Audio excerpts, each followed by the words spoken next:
Look, in today's world with these crazy high interest rates, just managing your debt, that's not going to cut it. Today, we're going to build your guide to not just managing, but truly mastering and optimizing it. Okay, let's just kick things off with a number that's, well, kind of staggering. According to Investopedia, this is the median interest rate on a credit card today. Think about what that means. For every $1,000 of debt you carry, almost $240 a year is just gone. Straight to the bank, not paying down your balance. So if you're looking at your credit card statement and seeing a number like that, yeah, it's easy to feel totally stuck. I get it. But here's the good news. You have way more power and way more options than you probably think. And, this isn't just a you problem.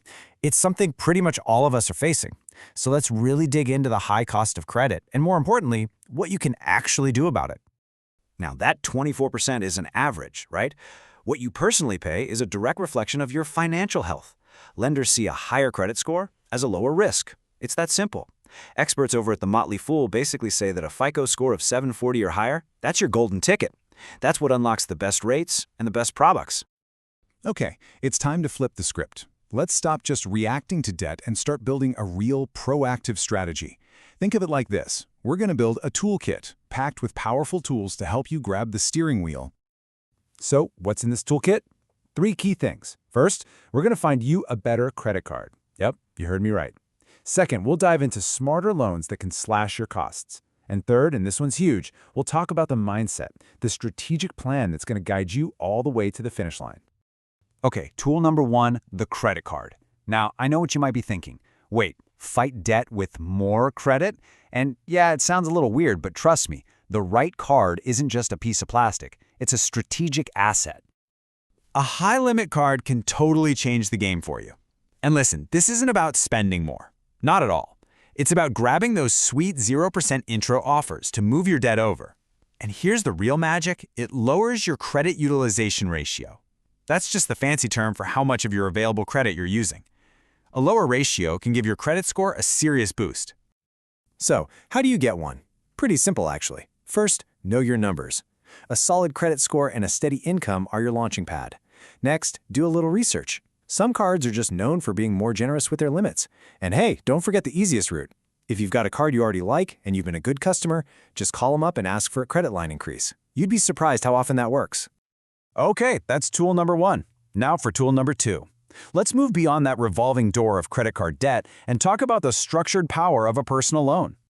And this slide, right here, this is the why. It's a total showdown. Bankrate's data shows the average personal loan rate is about half of the average credit card. Think about that. By rolling all that high-interest debt into one loan, you could literally cut your interest costs in half and get a clear finish line for when you'll be debt-free. And check this out. Bankrate expert Mark Kantrowitz points out something really important here. Unlike a home equity loan or a HELOC, a personal loan is usually unsecured. What does that mean for you? It means your house isn't on the line as collateral. That is a huge reduction in risk for you as the borrower. All right, we've got our financial products lined up. Now for what might be the most important tool of all, your mindset. A strategic payoff plan is what turns "I want to get out of debt" into "I am getting out of debt." It's really tough to stay motivated on a long road trip if you don't have a map, right? Same thing here. Visualizing your path to zero debt, actually seeing the destination and ticking off the milestones, it makes the whole thing feel real and keeps you moving forward. And this isn't some fringe idea. There's a whole community around this. Just hop on a site like Etsy. You'll find thousands of these digital tools, trackers, spreadsheets, planners, all designed to help you see your progress. Doesn't matter if you're using the snowball method, paying off small debts first for those quick psychological wins, or the avalanche method to hit that high-interest debt first and save the most money. Okay, let's bring it all together now. With these tools in our belt, we can zoom out and completely shift our perspective. We're moving away from that panicked, reactive feeling of debt management and into the calm, controlled world of strategic debt optimization.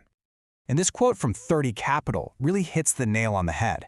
This whole process, it's not just about damage control. It's about being proactive, about setting up your finances to create stability and open up new doors for growth. Here's a great way to think about it. Big companies do this all the time. They are constantly restructuring their debt, refinancing, consolidating, all to make sure their liabilities line up with their big picture goals. Now, the scale is obviously different, but the principle It's exactly the same for your own household finances. So let's put a real name on this. We'll call it debt optimization. It's simply the practice of using tools, like the right cards and smarter loans, to actively shape your debt.